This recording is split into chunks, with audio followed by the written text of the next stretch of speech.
para não sairmos do contexto do nosso projeto de vida, sobre lançar as redes, eu gostaria de fazer uma leitura que está sendo feita em todas as mensagens, no Evangelho de Lucas, capítulo 5.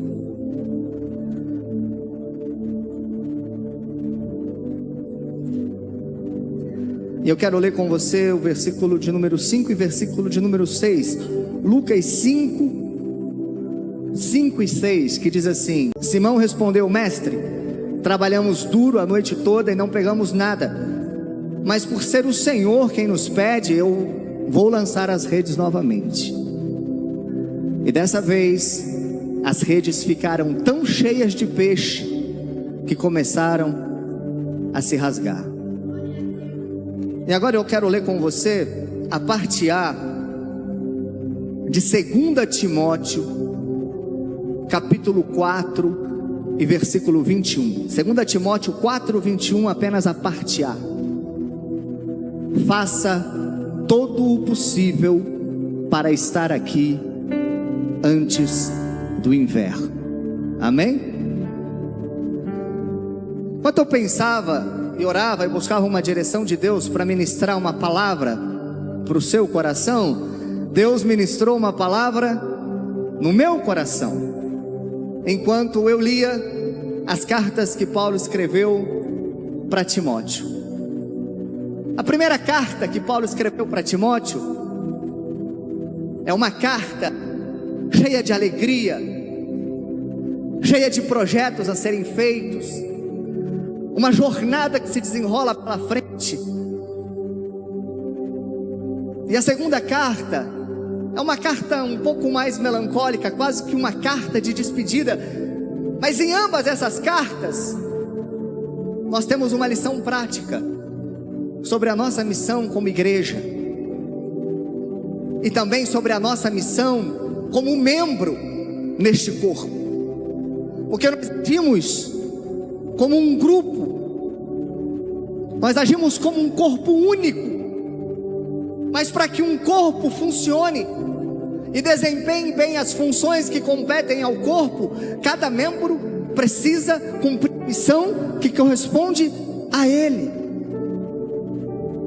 E quando eu lia essas duas cartas, é como se em uma carta eu enxergasse o barco, e na outra carta eu enxergasse a rede. E é essa a palavra que eu quero compartilhar com vocês. Antes de mais nada, quem era Timóteo? Timóteo era um filho na fé de Paulo. Paulo vai chamar ele Timóteo: você é meu verdadeiro filho na fé. Era um dos peixes que foram apanhados nas redes da primeira viagem missionária de Paulo. Ele era muito jovem, muito novo, mas Paulo confiou a ele uma grande responsabilidade. Talvez ele ainda não tivesse a credencial para aquilo, a experiência para aquilo, mas Paulo disse: Timóteo, eu quero que você execute essa missão. E Paulo é homem de Deus. Paulo é aquele que viu a Cristo no caminho de Damasco. Paulo é aquele de quem o próprio Jesus removeu as escamas dos olhos. Paulo é aquele que enxergou além do que qualquer um de nós aqui vai ter oportunidade de ver em vida. Viu coisas inefáveis, subiu ao terceiro céu. Paulo é um homem que tem visão espiritual, e ele olha para a vida de alguém e diz: eu preciso que você faça algo. Eu preciso que você desenvolva um ministério. Eu conto com você para que a obra aconteça. Irmão, Paulo já foi, mas Deus continua levantando os seus homens. Deus continua levantando os seus pastores. Deus continua levantando os seus líderes. E uma coisa que eu quero que você entenda em nome de Jesus: quando um homem levantado por Deus, um homem que orou buscando a direção de Deus, apontar o dedo na sua vida e disser: eu preciso que você tome parte no ministério, eu preciso que você ajude nos trabalhos dessa igreja, entenda isso como um convite do céu. Entenda isso como Deus chamando você para uma grande obra, como Deus te inserindo no rol daqueles com os quais Ele conta. Deus te chamando para ser um trabalhador na seara. Jesus disse: a seara é grande, são poucos os ceifeiros. Orem ao Pai da seara que mande ceifeiros. E tem gente orando: ó Pai da seara, mande ceifeiros. E Deus enviou você. Cada cadeira ocupada aqui nessa noite, a resposta é de oração, de alguém que orou: Senhor, nós precisamos de gente.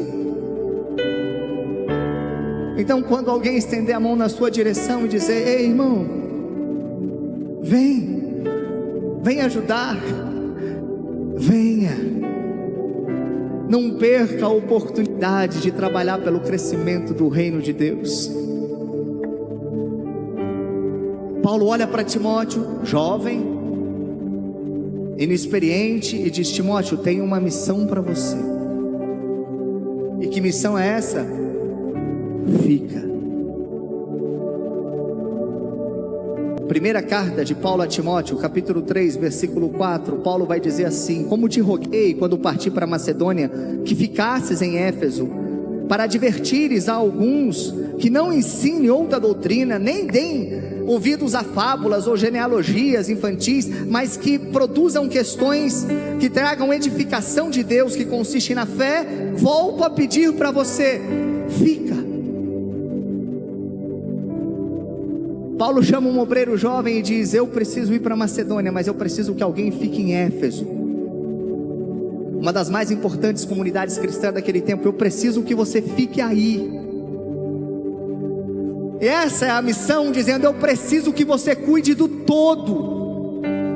Eu preciso que você olhe para o corpo. Eu preciso que você defenda a sã doutrina. Eu preciso que você suba no altar e ensine a igreja. Eu preciso que você aconselhe os casais. Eu preciso que você treine obreiros. Eu preciso que você discipule os novos convertidos. Eu preciso que você pense no todo.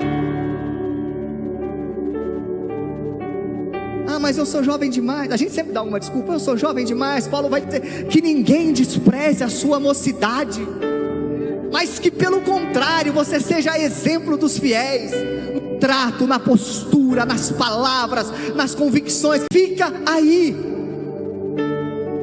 E Paulo, irmão, via alguns pilares na vida de Timóteo que, creio eu, você também tem. E se você ainda não tiver, nós estamos aqui para que eles sejam construídos na sua vida, em nome de Jesus, amém? E o primeiro pilar que Paulo via na vida de Timóteo, para cumprir essa difícil tarefa de ficar e cuidar de todos, é que Timóteo tinha referências. E boas referências nos ajudam a moldar o nosso caráter. Lá em 2 Timóteo 5:1, Paulo vai dizer a Timóteo, trazendo à memória a fé não fingida que há em você, que primeiro habitou na tua avó Lóide e depois na tua mãe Eunice, e eu estou certo que esta mesma fé habita em ti. E aí a pergunta que eu quero te fazer: tu tem boa referência? Você está se cercando das boas referências? Você está dando ouvido às boas referências?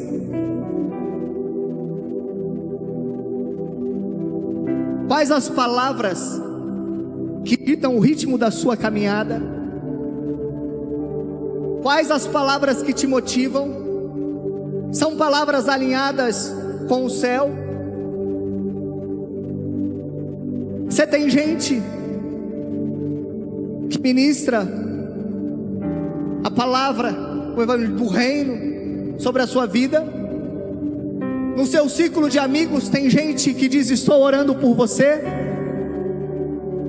No seu círculo de amigos tem gente que te manda mensagem te lembrando que você é amado por Cristo, que Deus tem uma obra na sua vida, que as aflições são muitas, mas o Senhor nos livra de todas. Tem gente que faz isso. E se você não tem gente que ora com você, que ministra a palavra do Senhor ao seu coração, no seu ciclo de amigos, você está mal de amigo. Você precisa de novas amizades. Mas aí eu também pergunto: você tem orado pelas pessoas? Você tem dito aos seus amigos que Jesus o ama? Você tem dito aos seus amigos que você está intercedendo por eles? Você tem dito aos seus amigos que Jesus tem um plano na vida deles? E se você não tem dito isso aos seus amigos, quem está mal de amigos são os seus amigos.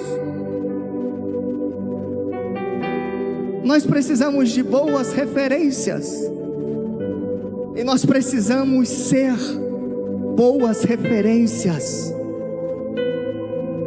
Irmão, ande com quem está andando na direção do céu. Dê a mão para quem tem como mesmo objetivo chegar na glória, e enquanto caminham na direção da glória, manter a mão estendida para que cada vez mais e mais e mais e mais e mais pessoas se acheguem às fileiras daqueles que vão entrar no céu. 1 Timóteo 4,14: não desprezes o dom que há em ti, o qual te foi dado por profecia ou com a imposição das mãos dos presbíteros. Não despreze o dom que há em você. O dom que Deus te deu, irmão, é a ferramenta com a qual Ele vai trabalhar através da sua vida. O dom que Deus te deu é a rede que você vai lançar.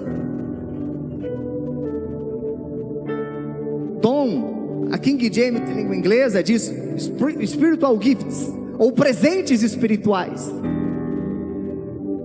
E dons de fato são presentes que Deus dá à igreja, através da vida dos seus discípulos. E quando nós falamos de dom, em Efésios capítulo 4, a partir do versículo 10, Paulo vai dizer: olha, aquele que subiu é o mesmo que um dia desceu, é o Cristo.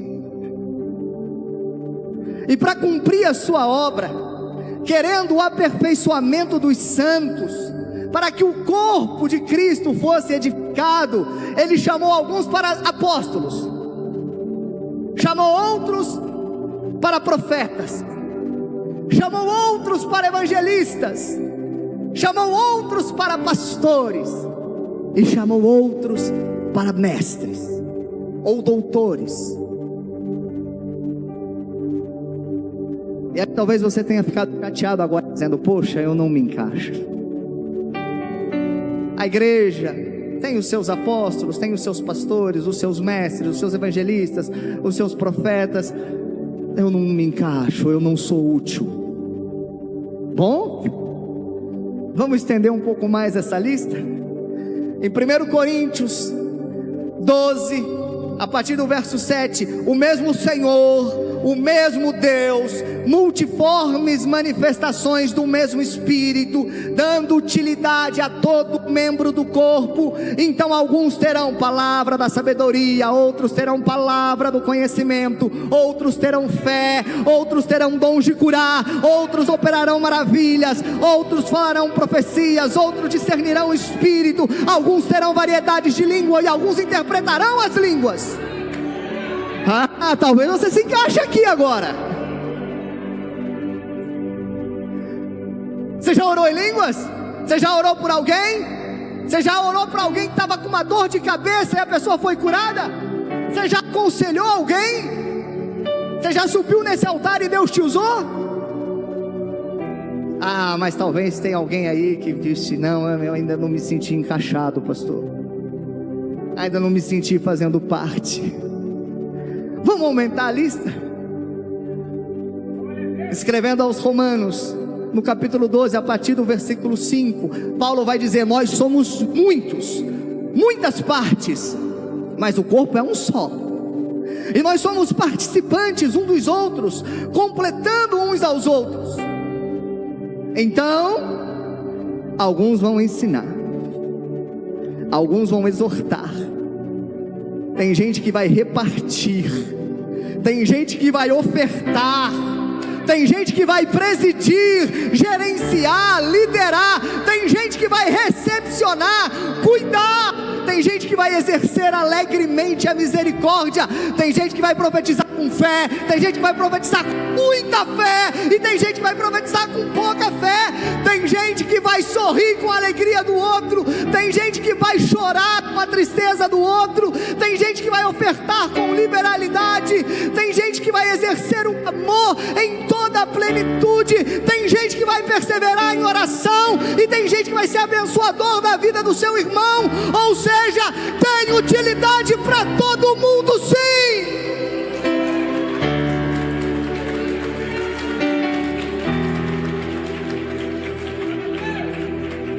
E tudo é dom de Deus. Se faltar se faltar você, o todo não funciona do jeito que tem que ser, irmão. E como a obra é de Deus e ela não para, alguém vai ser levantado para fazer a parte que você não fez. Mas diante de Deus, a tua parte, o que será feito dela?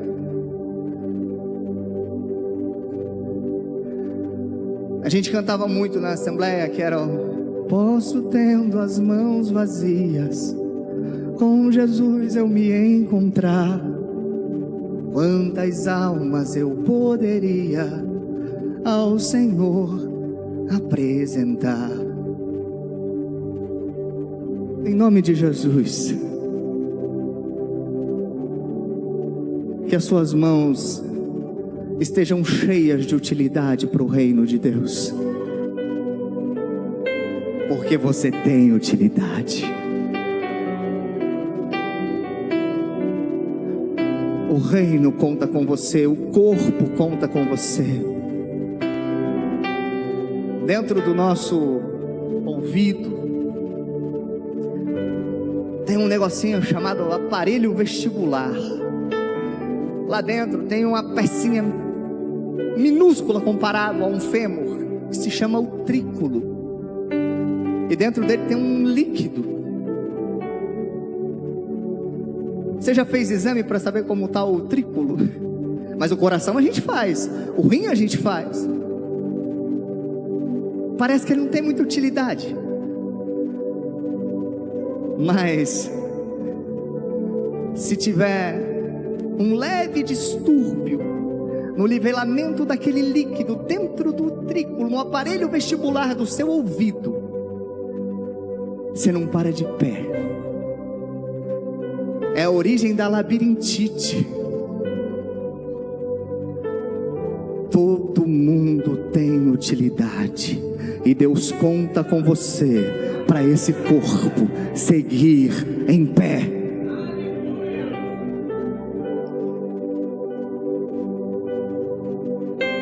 Uma quarta coisa muito importante é o entendimento, o conhecimento, a ciência que tudo vem de Deus e que tudo pertence a Deus. Em 1 Timóteo 6, versículo 20, Paulo diz: ah, Timóteo, guarda o depósito que te foi confiado. Esse dom que você tem, essa rede que você tem, esse talento que você tem e não está usando, isso não pertence a você, na verdade pertence a Deus, e Deus vai requerer de volta. É um tesouro que foi confiado a nós, e a gente precisa usar.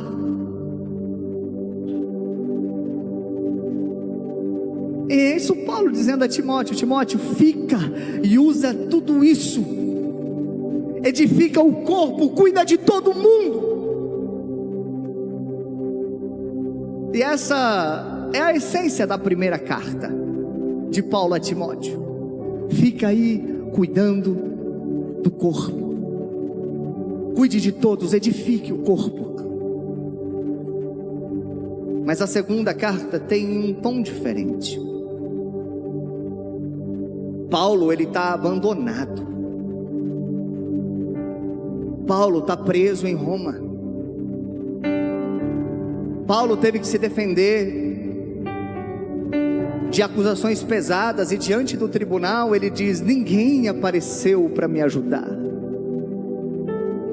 ninguém me assistiu, ninguém me defendeu, só estava eu e Cristo. E ele escreve para Timóteo dizendo: ah, Timóteo, todo mundo me deixou, cada um foi cuidar dos seus próprios afazeres, cuidar da sua vida, cuidar das suas coisas. Alguns me traíram, alguns me esfaquearam pelas costas, e eu estou sozinho. Timóteo, eu estou sozinho, e eu que pedi para você, fica. E por isso eu disse que uma das cartas me lembrava do barco. Fica dentro do barco, na segurança, cuidando de todo mundo. Agora eu, Paulo, vou te fazer um pedido pessoal. Vem,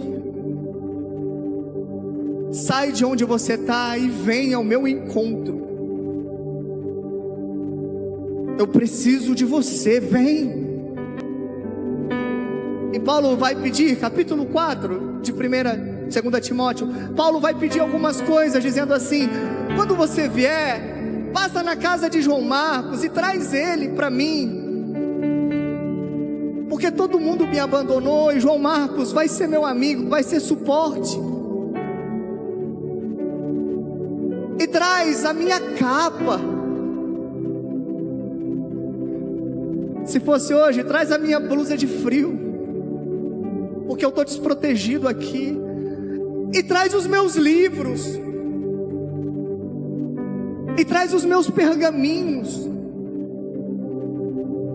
Vem, me socorre,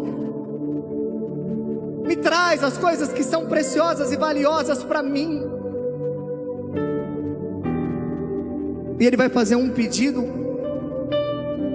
quase desesperador, que é o versículo que nós lemos: e vem depressa, vem antes do inverno. Se o inverno chegar antes de você, as coisas vão ficar complicadas para mim. Irmão, o que eu quero que você saia dessa noite, desse culto, com esse clamor nos seus ouvidos, ecoando nos seus ouvidos, dizendo: venha antes do inverno. Porque para Timóteo era um pedido de Paulo, mas para nós é o pedido de milhares de almas que estão lá fora. Eu preciso de alguém, eu preciso de ajuda, eu preciso que alguém venha. E nessa noite, Deus nos reuniu aqui para pedir urgência, dizendo para nós: é preciso ir, e é preciso ir antes do inverno.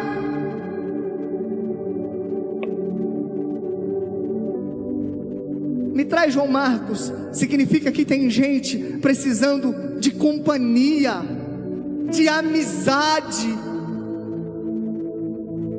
de alguém com que se pode contar, de alguém para segurar a mão, de alguém para chorar junto, alguém para orar junto.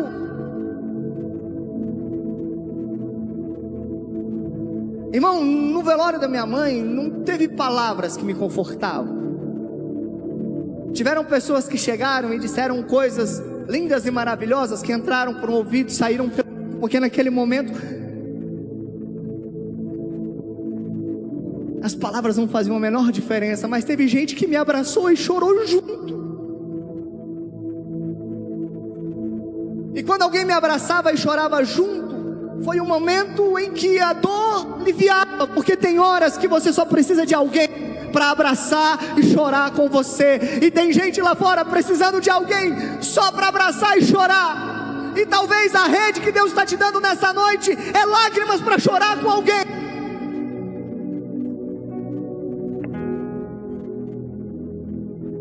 Traz os meus livros. Tem gente precisando de conselho, de direção. Tem gente precisando de orientação. Traga os meus pergaminhos, irmão. Tem gente precisando ser alimentado com a palavra. Tem gente precisando ser ministrado, ser discipulado, ser fortalecido na fé. Traz a minha capa. Tem gente com frio, tem gente que precisa ser abraçado, tem gente que precisa ser cuidado, respaldado, protegido.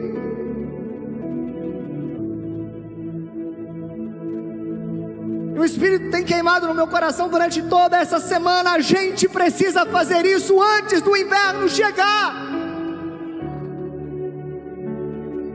Era a lição, a última lição prática de Paulo a Timóteo. Urgência, você cuidou do todo, agora eu preciso que você cuide de cada um.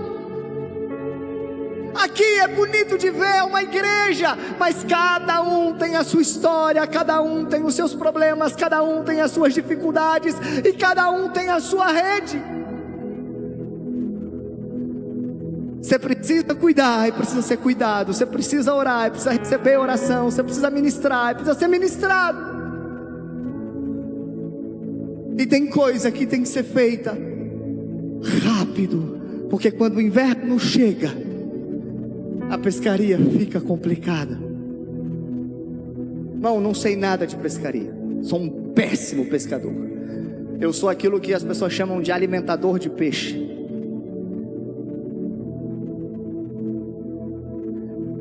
Mas uma das poucas coisas que eu sei é que água gelada não é boa para pescar.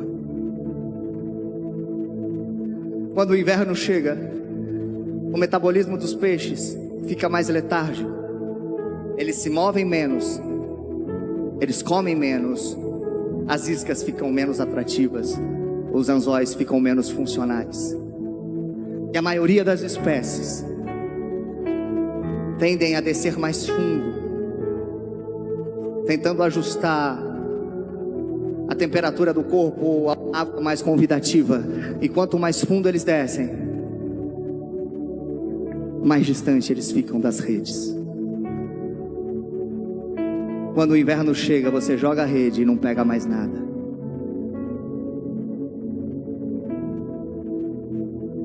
Irmão, e nós como igreja,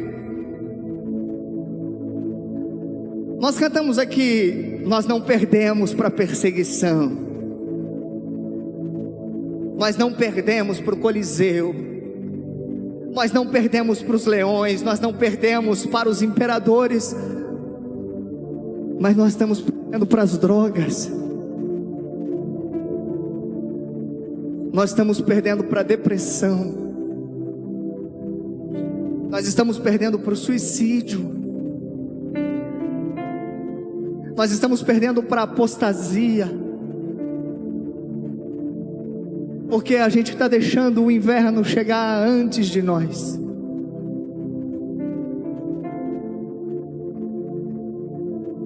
E quando o inverno chega e a gente quer lançar as redes no meio do inverno, as nossas redes chegaram tarde demais, elas não têm mais utilidade.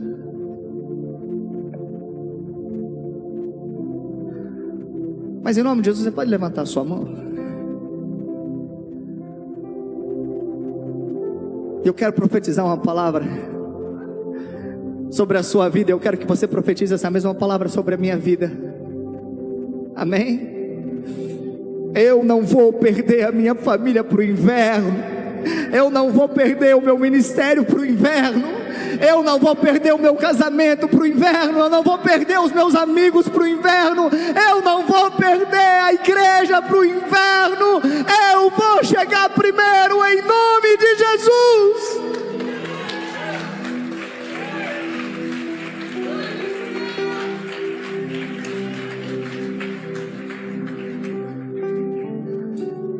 Eu vou chegar nos peixes antes.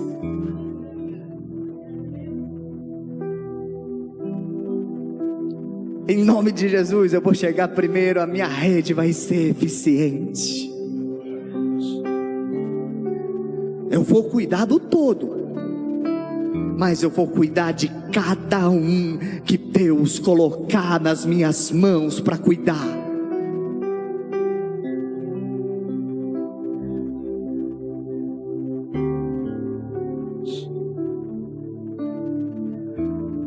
Estava conversando com o pastor Amarildo essa semana, e ele me contando de alguém que precisava de uma palavra para tomar uma decisão. E ele se levantou de uma oração e mandou uma mensagem no WhatsApp. E quem recebeu a mensagem tomou uma decisão. Uma decisão de recolocar a sua vida debaixo da vontade de Deus. Ô irmão, é uma mensagem, mas é uma rede que chegou antes do inverno. É a capa que chegou antes do inverno, é o pergaminho que chegou antes do inverno, é a ajuda que chegou antes do inverno. É que nós ouvimos tanto sobre você lançar as suas redes. E as redes, elas são sempre lançadas na direção do barco para o mar. E é isso que aconteceu nessa passagem que nós temos acompanhado durante todo esse projeto de vida. Jesus mandou, e segundo a palavra de Jesus, eles jogaram a rede ao mar. E Jesus foi, vocês vão jogar para cá, para a direita. Mas você pode receber uma orientação diferente: direita, esquerda, bombordo, estribordo, para cima, para baixo, para lá, para cá, daqui para cá. Mas você vai jogar a rede. E aí eu estava pensando no momento em que se puxa a rede de volta, Lucas. Porque quando eles jogam a rede é do barco para fora, mas na hora de puxar a rede, eles têm que vir na beirinha do barco e fazer força puxando a rede. Enquanto eles estão puxando a rede de volta para o barco, atrás de Pedro, de André, não sei como ele estava, talvez de braço cruzado assim, bispo, com um sorrisão de orelha a orelha, porque ele sabia o que ia acontecer. Está Jesus. Já deu um presente surpresa para alguém, que você sabe que a pessoa vai amar, e você fica naquela expectativa para ver a ação da pessoa? É Jesus ali no barco, sorrindo. E quando eles começam a puxar as redes, eles estão puxando as redes na direção de Jesus. Porque a rede, eu não sei para onde você vai jogar, mas na hora de você puxar, você vai puxar ela na direção de Cristo. Porque quando os peixes começam a cair no barco, eles começam a vir para os pés de Jesus. É a primeira lição do discipulado que Jesus deu para aqueles dois. Depois ele vai dizer: eu vou fazer de vocês pescadores de homem, e vocês vão fazer a mesma coisa. Não sei se vocês vão estar jogando a rede em Jerusalém, Samaria, nos confins da terra, se vai vir judeu, se vai vir grego, se vai vir gentil, eu não sei o que vai vir na rede, mas a rede tem que ser puxada na minha direção, e os peixes precisam ser trazidos até a minha presença. E Jesus está com pressa, e o inverno está chegando, e está chegando um inverno que não vai mais se transformar em verão. Está chegando um inverno que vai assolar essa terra. Os peixes que já estiverem no barco, lá na glória, com Jesus. Mas Jesus quer mais,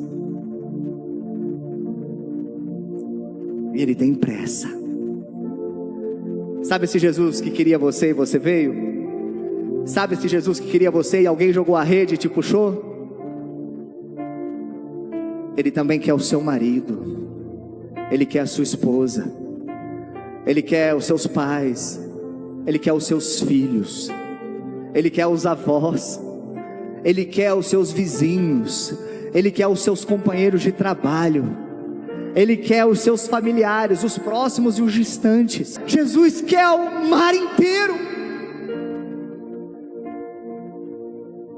mas a rede está na nossa mão, e o inverno está batendo na porta, e a gente não vai perder para o inverno, a gente não vai perder para o inferno. Bom, aqui dentro nós estamos confraternizando com os encontrados, mas lá fora nós vamos nos encontrar com aqueles que estão perdidos. Aqui dentro, irmão, nós estamos num ambiente onde todo mundo foi chamado para fazer diferença, mas essa diferença vai ser feita lá fora, entre aqueles que estão indiferentes. Aqui dentro nós estamos em segurança no barco, irmão. Nós é peixe que já foi puxado, nós já foi pescado, já estamos aos pés de Jesus, e agora somos nós que em nome de Jesus vamos puxar rede e vamos encher barcos novos. E quem vier para o barco vai precisar chamar a gente para mais barco ainda, porque em nome de Jesus não vai haver barco suficiente para tanto peixe.